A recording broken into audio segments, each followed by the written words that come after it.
보겠습니다. 이사야서 49장 14절에서 17절 말씀.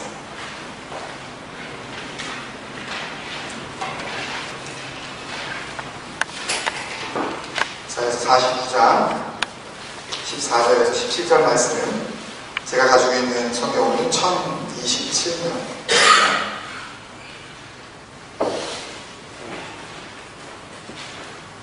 제가 공독합니다.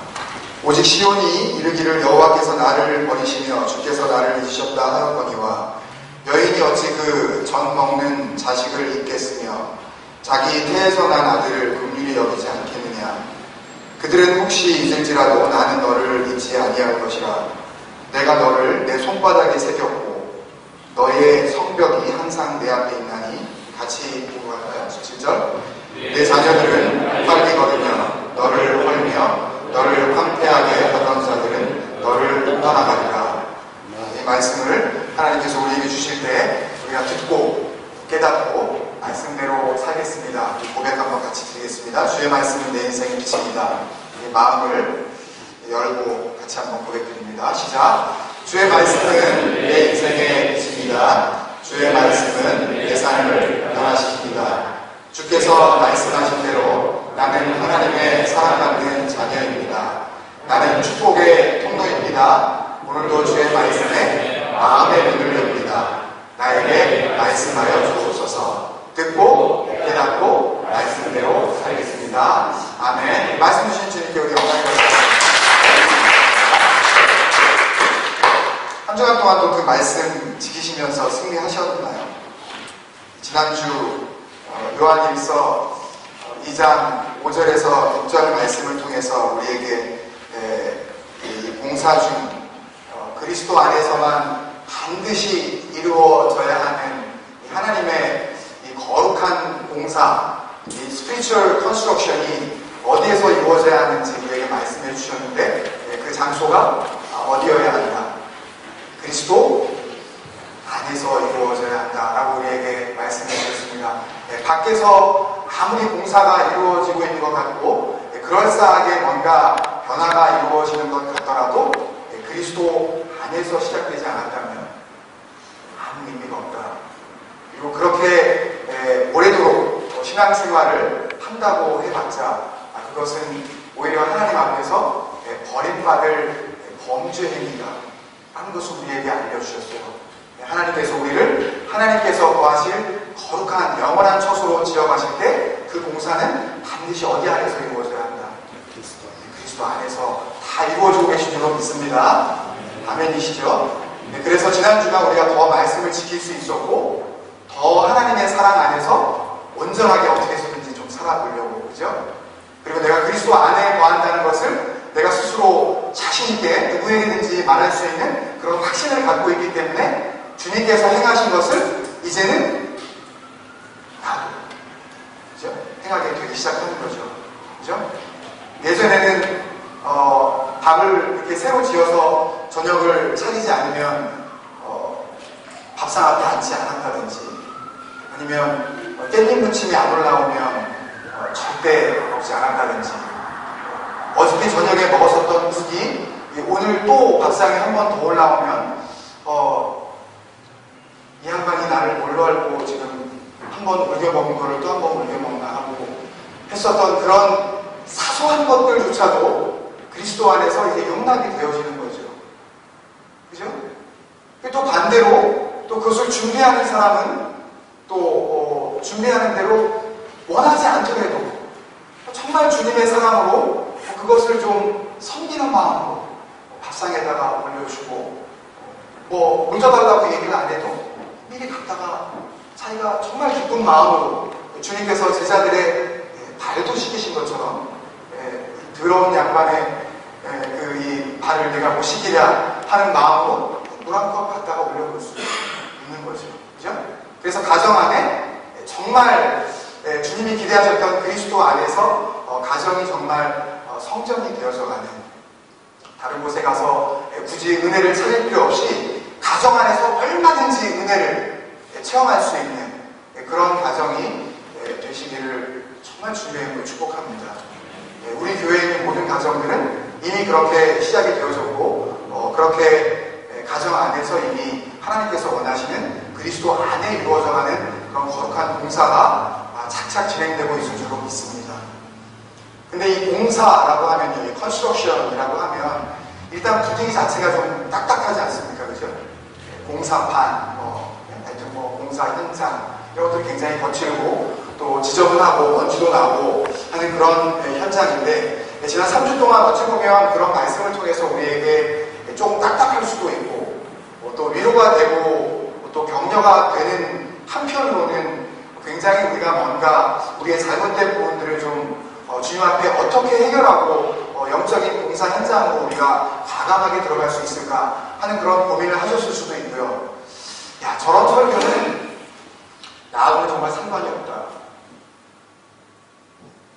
나는 정말 내 속에서 아무리 내가 나를 들여다봐도 솔직히 내가 나를 보건데 내 안에 무슨 일이 벌어지고 있다는 것을 도저히 내가 하여튼 느끼지를 못하겠다. 주님께서 내 안에 도대체 무슨 일을 하시고 계시는 건가?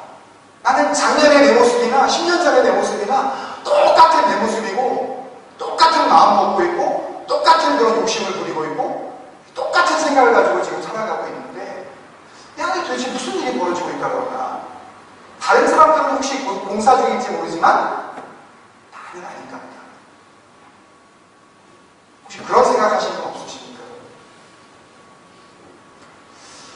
지난 주간에 이제 말씀을 이제 네 번으로 이제 마무리를 해야 되겠다라는 그런 마음을 가지고 주님 앞에 묵상하면서 이 말씀을 하나님 봉사 중 이 언더 컨스트럭션이라는 말씀을 주시긴 하셨는데 이것을 어떻게 하나님께서 마무리를 하시기를 원합니까?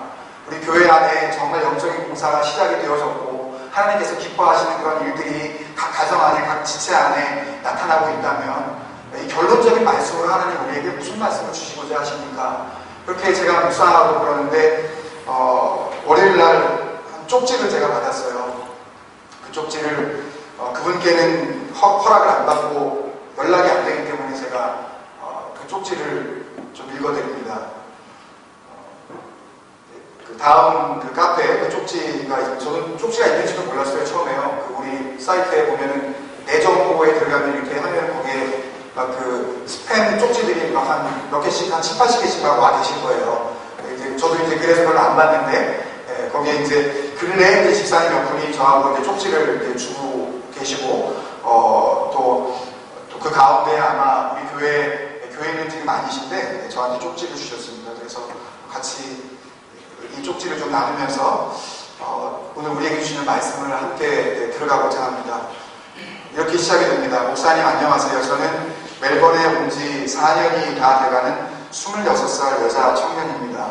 얼마 전 교민 잡지를 보다가 꿈이 있는 교회 카페가 있다는 걸 알게 됐고 동영상 설교를 볼 수 있다길래 지푸라기라도 잡는 심정으로 허락도 없이 그냥 들어가 보았었더랬습니다. 그리고 제일 최근에 올려진 설교인 것 같은데 봉사 중 1이라는 말씀을 듣게 됐고요. 이렇게 점점점 되게 많이 하고 은혜를 받았습니다. 그날 그 말씀을 만나지 못했다면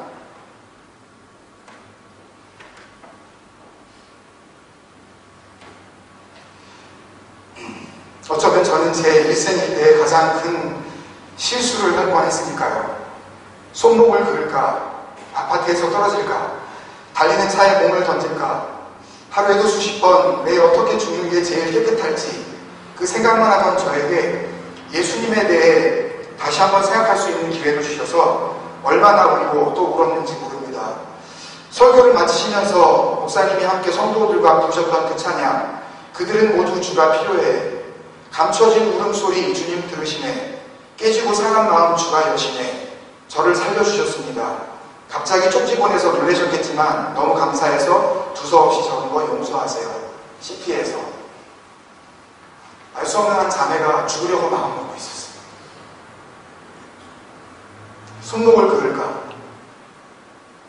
아니면 자기가 살고 있는 아마 아파트인 것 같은데 아파트에서 떨어질까? 너무 괴로워서 자기 몸을 달리는 차에 던져버릴까? 이 쪽지를 제가 이번 주 월요일 날 받았는데요. 일주일 내내 이 이름 모를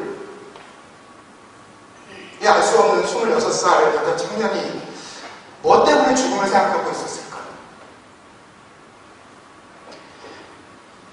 보이지도 않는 모든 교회 사이트에 들어와서 설교 동영상을 볼 정도면 신앙생활을 나름대로 하고 있었던 자매인 것 같은데, 이 자매에게 무슨 일이 있었길래 자살을 그렇게 날마다 생각하고 있었던 걸까? 얼마 후면 또 지금 우리가 같이 나누고 있는 이 설교를 보게 될지도 모를 이 청년의 글을 소개해도 되는 걸까? 한 주간 동안 제가 기도하다가 이 청년에게 한 번 더 주님의 마음을 전달할 수만 있다면, 이 시간을 통해서 이 자매를 살려낼 수만 있다면, 그래서 이 청년이 단지 죽음이라는 선택 가운데서 그냥 벗어난 정도가 아니고 하나님의 아름다운 딸로, 하나님께서 그 몸 가운데 거하시는 아름다운 성전으로 얼마든지 살아갈 수 있다는 그 말씀의 능력, 복음이 주시는 격려를 나눌 수만 있다면 우리가 함께 이 자매를 위해 기도하기 위해서라도 그래야겠다는 생각을 갖게 됐습니다. 여러분, 26살, 한참 밝은 미래를 꿈꿀 꽃다운 나이의 청년입니다. 뭐든지 할 수 있는 나이이고, 아무리 힘들고 더러운 과거가 있다고 하더라도 얼마든지 다시 시작할 수 있는 나이 아닙니까, 여러분? 그런데 마음 가운데 내가 정말 누군지 알지 못하고 주님을 놓쳐버리고 나니까 자기 일생 일대의 최악의 상황을 선택하려고 하는 겁니다. 저는 알 수가 없지만 이 자매가 우리 교회 카페에 들어오고 난 다음에 그 며칠 사이에 이 자매가 죽고 싶을 정도로 힘들어했었던 그 문제나 고통이 순식간에 해결됐기 때문에 마음을 고쳐먹고 저에게 이 쪽지를 보낸 것은 아닌 것입니다. 문제는 그대로 있을 거예요. 26살 이 젊은 청년에게 더 이상 살 소망이 없어졌을 때에는 하루 이틀 사이에 벌어진 문제가 아닐 겁니다. 얼마나 힘들었으면,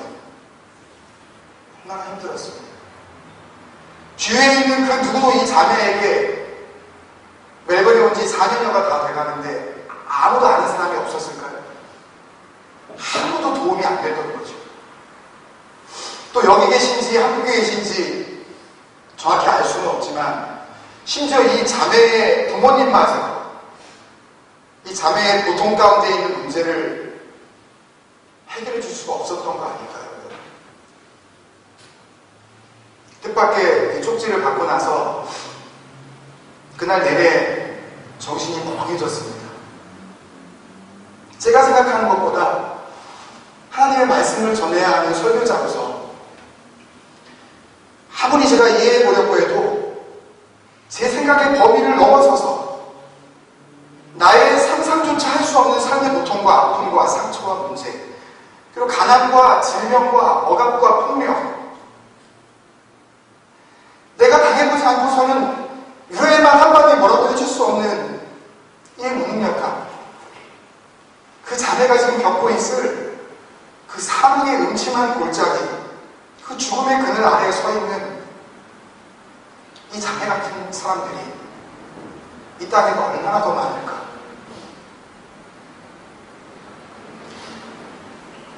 그런데 그런 분들에게 우리는 하나님이 거하실 영원한 처소로 지어져 가고 있다는 공사 중인 인생이라고 그렇게 설교를 하면 저분에게 과연 무슨 도움이 될까? 나의 설교가 심각한 고민이 되기 시작했습니다.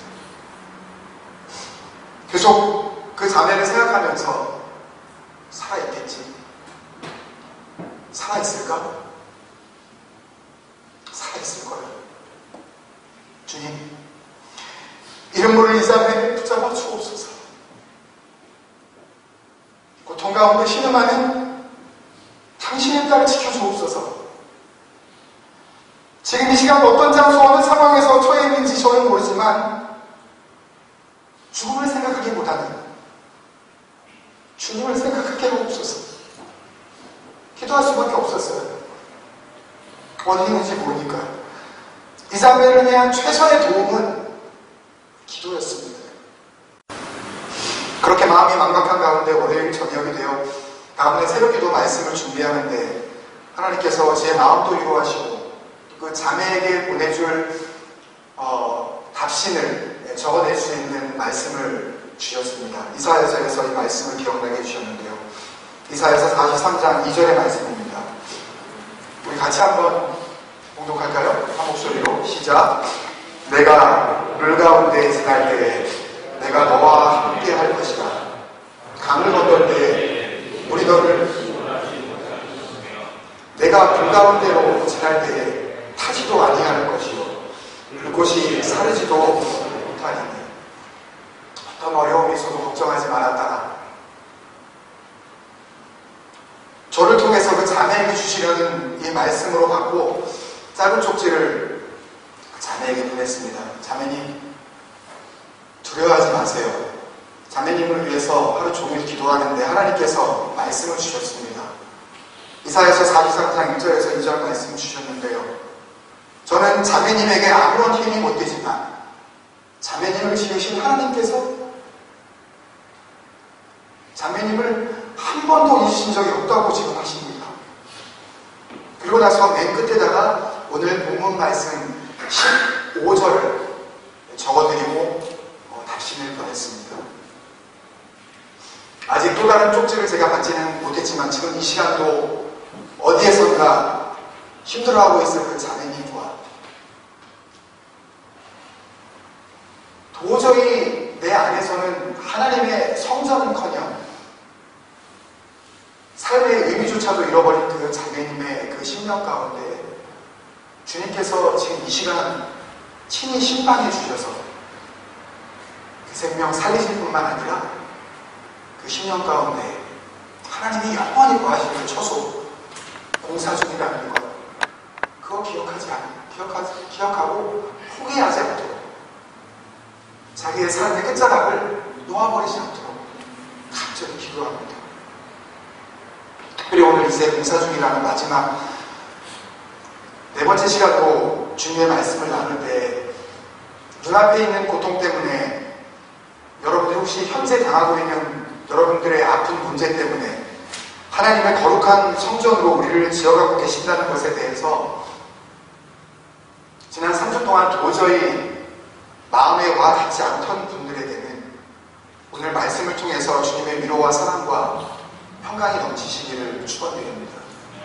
오늘 본문 말씀은 나라가 손들이 채 사라져버리고 바벨론의 포로로 잡혀간 이스라엘 백성들이 더 이상 살래야 살 소망도 완전히 없어져 버린 그런 상태에서 조국을 회복할 어떤 조짐도 보이지 않는 그런 상황 속에서 그런데도 하나님께 돌아가야 하는데 회개하지 않고 하나님을 의지하지 않고 여전히 교만할 대로 교만하고 하나님 필요 없다 그러고 우상을 만들고 철저히 하나님의 말씀에 귀를 닫아버렸는데도 하나님께서는 그 백성들을 포기하지 않으시고 나는 너를 포기할 수 없다.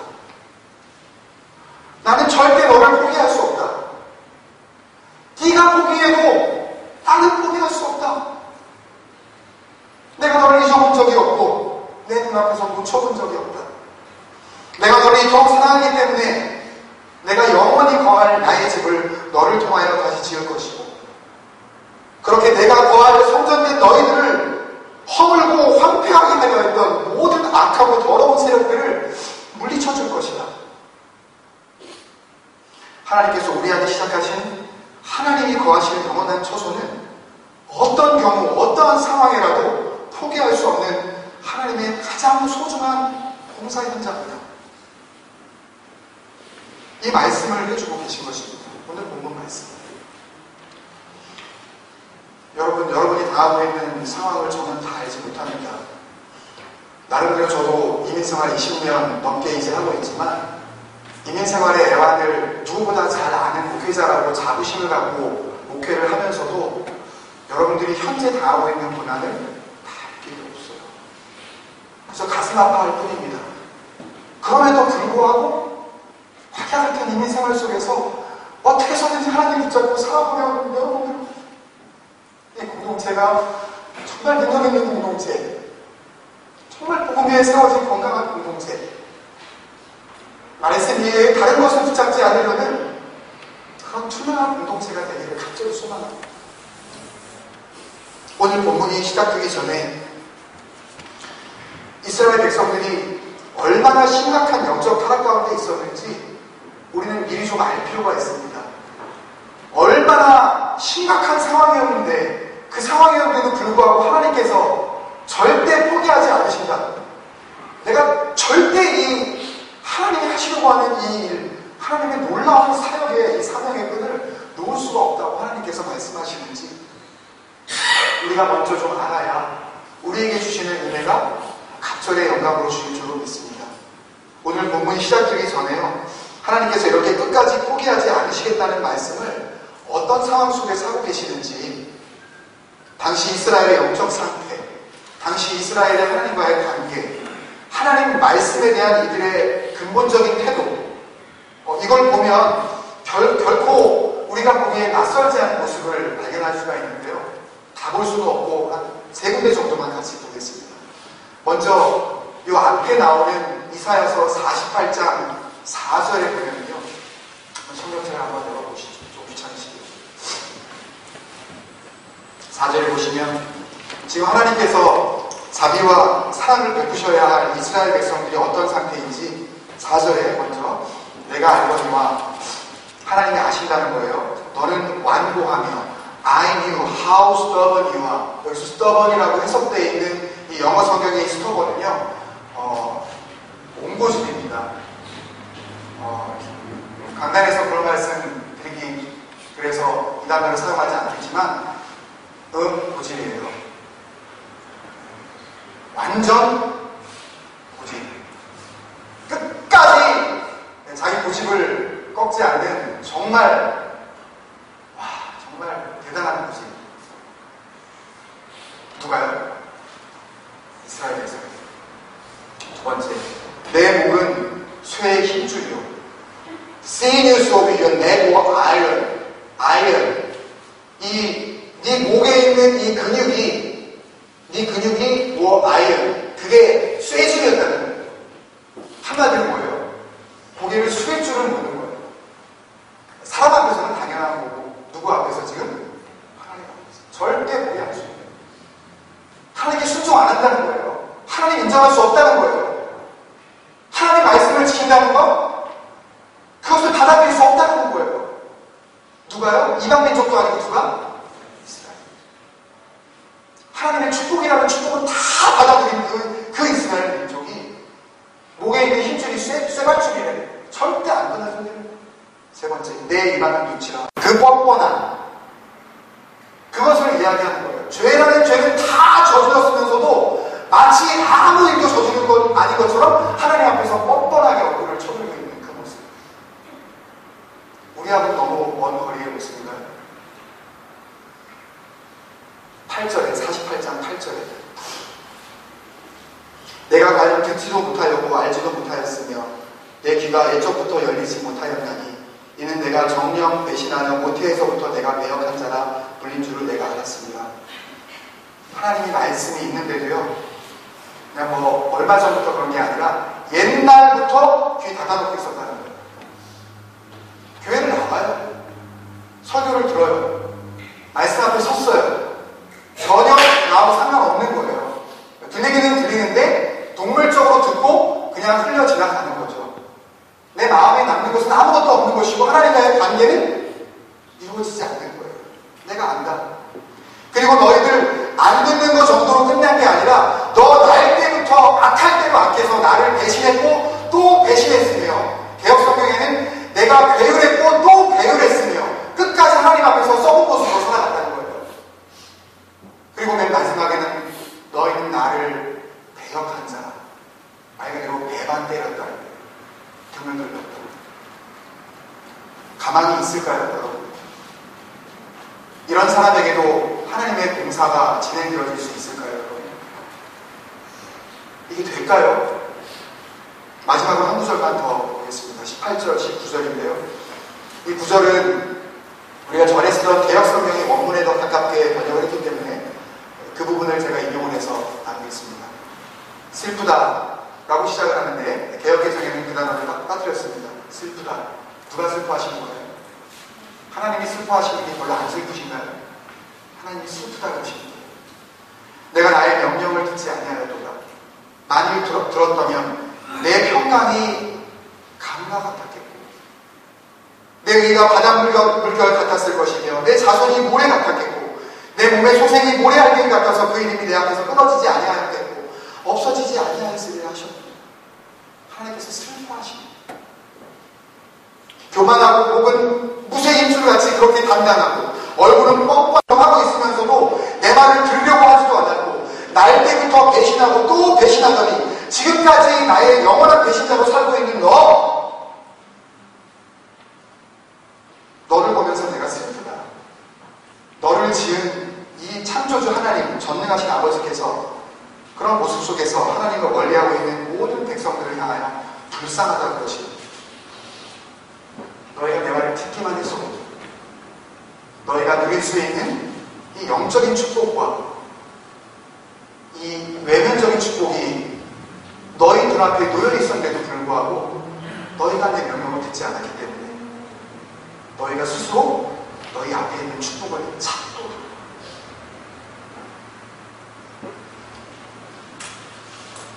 그걸 다 놓치고 살았었다. 너희들은 그렇게 너희들이 살고 싶은 대로 살았고 나를 미워하고 떠나갔지만 나는 너희들을 한 번도 잊지 않았다. 너희를 통하여 이루고자 하는 나의 뜻 뭐예요?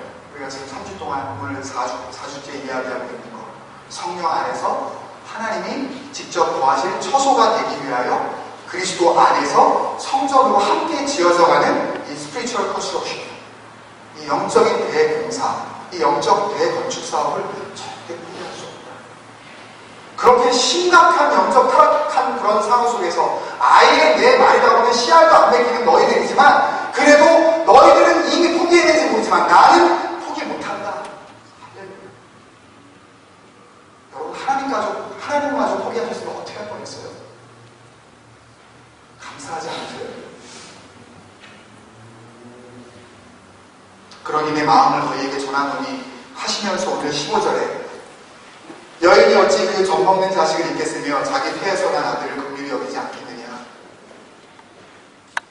그들은 혹시 잊을지라도 잊을 수 있을까요? 자기가 지금 젖먹이고 있는 자기 어린 아이를 자기 지금 품 안에서 자기 젖을 빨고 있는 그 깐난쟁이를 이 엄마가 잊을 수가 있을까요? 자기 폐에서 난 아들을 긍휼히 여기는 이 어미가 자기 자식을 잊어버릴 수가 있겠냐고. 그런데 혹시라도 너희 어미는 너희들을 잊을지 모르지만 나는 너를 잊지 아니할 것이다. 나는 너희를 잊지 아니할 것이다. 그리고 16절에 내가 너를 내 손바닥에 새겼고 여러분 하나님께서 우리를 손바닥에 새기셨대요. 제 차가 좀 문제 있어서 윤성원 지사님이 차량을 이렇게 손보시는데 온통 그냥 손에다가 막 뭘 쓰시더라고요. 차대 번호 무슨 뭐 등록번호 해가지고 막 뭐 상황 쓰시고 막 볼펜으로 막 쓰셔요. 손 들어오신다고 집사님 쓰시지 말라고. 이게 뭐 늘 생활이 돼가지고 그냥 저는 여기다 손바닥에다 쓴다. 또 지우고 또 여기다 쓰고 거의 손이 메모지라고. 이게 볼펜으로 쓰는 게 아니에요. 칼로 그어내서 손에다가 새기는 거예요. 잊을 수가 있을까요? 어느 부모가 자기 자식을 자기 손에다가 새길 수가 있을까? 하나님께 눈을 돌려서 어느 곳을 보더라도 도저히 눈을 뗄 수가 없는 바로 너의 성벽이 내 앞에 있나니 이리 돌려도 벽이고 저리 돌려도 벽이고 온통 너밖에 내 눈에는 보이지 않아. 난 너밖에 지금 보이지 않는다고 하나님께서 우리에게 그렇게 말씀하시는 거예요. 그리고 17절에 좀 어려운 말씀인데 내 자녀들은 빨리 걸으며 너를 헐며 너를 황폐하게 하는 자들은 너를 떠나가리라. 원어 성경에 보면 내 자녀들은 빨리 걸으며 라는 이 원어 성경의 원래의 뜻은 너를 건축하는 건축자들이 속히 너에게 돌아오고 라는 뜻이에요.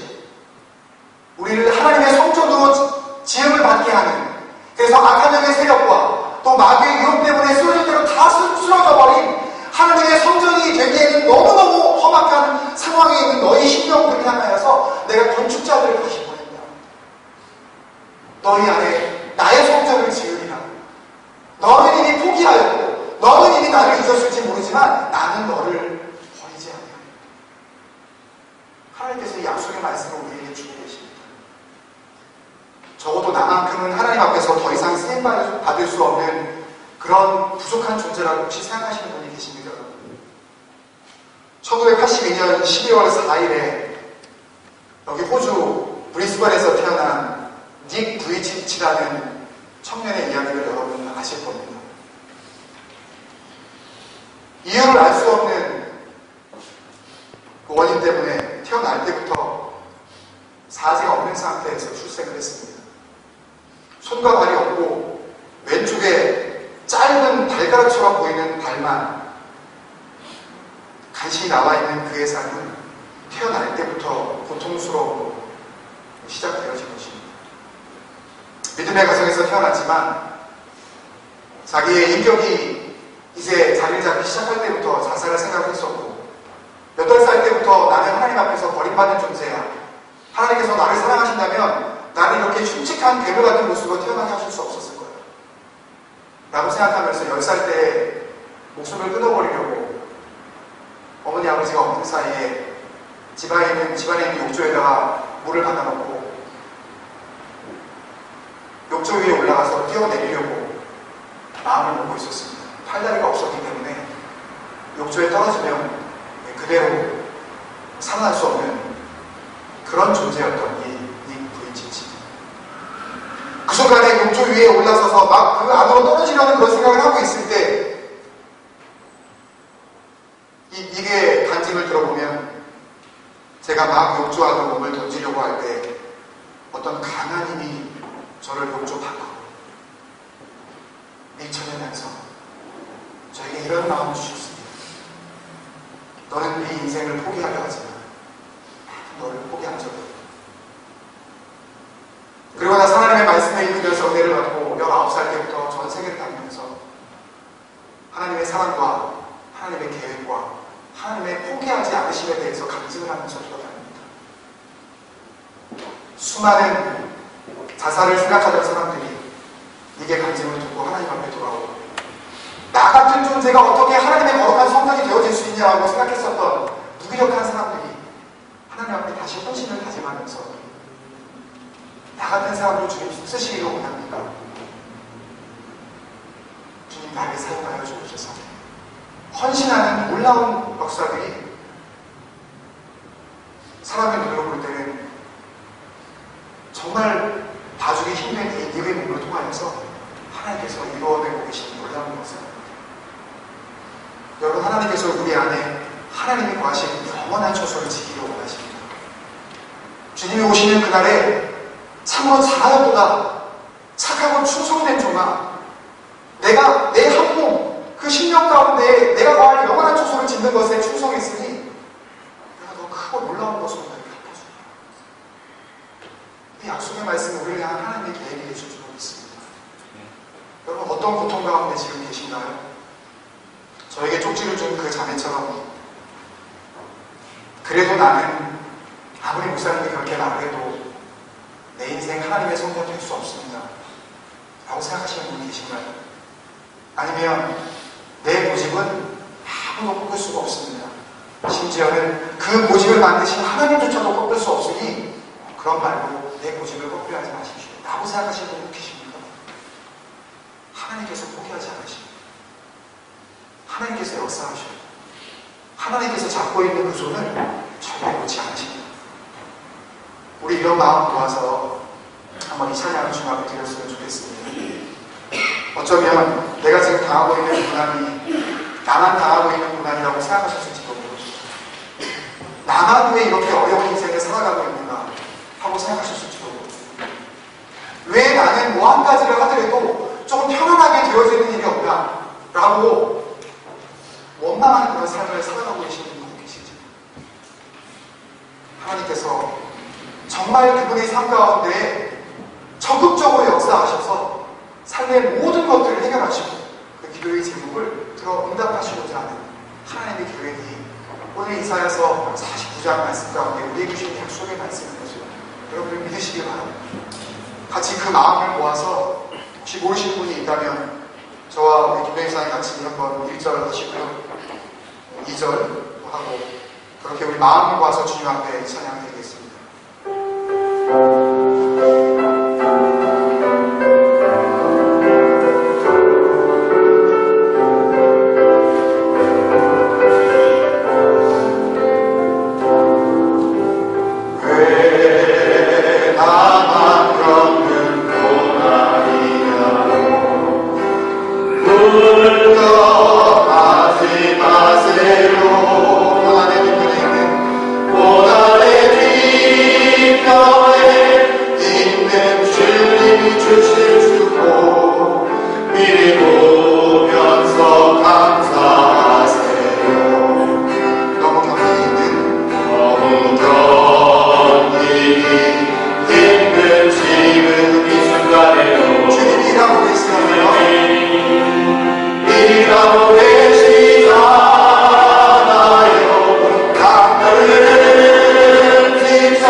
문제인지 알지 못하지만 하나님 정말 아무것도 아닌 문제 가운데 심심하고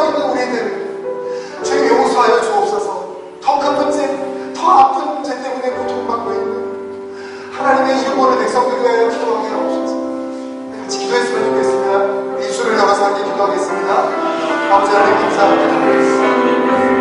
우리에게 도와주시고 아버지 역사해 주시기 감사합니다. 우리 아들 축하드리기 시작하신 하나님 삶을 주옵소서. 아버지 하나님 죽어가고 아버지 외로움에 진을 떨며 아버지 누구도 이루어질 수 없는 역사가 주께서 아버지 아버지 하나님 깨어지 않으시는 것을 알게 하여 주옵소서. 아버지 주의 사랑으로 아버지 그들을 회복시켜 주시옵시고 아버지 그들만 하고 있는 고난의 아이들 말씀을 살리겠습니다. 아버지 하나님께 기억하며 아버지 하나님 기억하여 주옵소서. 하나님 수많은 세계를 도와주고 있습니다. 아버지 자신까지 아버지 하나님 그래서 민감을 도와주시옵소서. 나중에 주님의 눈을 떠나 아버지 하나님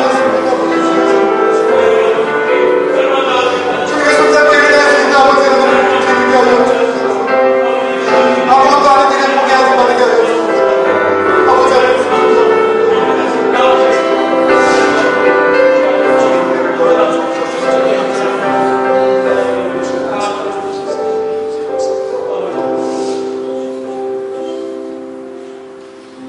하나님 지난 4주 동안 우리에게 봉사 중 하나님께서 거하실 영원한 초소를 우리 마음 가운데 우리 신령 가운데 지어가신다는 놀라우신 하나님의 축복된 말씀을 주시니 감사합니다.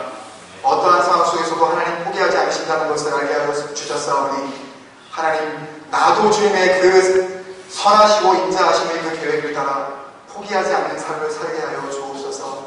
엉망진창 완전히 도저히 이제는 구제받을 수 없을 것 같은 아버지여 그런 삶 가운데 있었던 이스라엘 백성들에게도 하나님께서 회복의 은혜 다시 살리시려고 하는 하나님의 그 놀라우신 선포가 임하게 하신 것 말씀을 통하여서 우리가 다시 보게 하시니 감사합니다. 아버지 우리도 하나님께서 함께 하시면 하나님께로 돌아가기만 하면 우리도 그렇게 새로워질 수 있으며 하나님의 성전으로서 거듭난 삶을 얼마든지 살 수 있다는 이 축복의 말씀을 붙잡게 하여 주옵소서. 온 성도가 이 말씀 앞에 마음을 열고 주님 앞으로 더욱 한 걸음 다가갈 수 있는 복된 삶을 살게 하여 주옵소서. 주님께서 그러한 믿음과 용기를 허락하여 주시기를 우리 교회와 공동체와 지체들을 사랑하시는 예수 그리스도의 이름으로 감사하며 기도드리옵나이다. 아멘.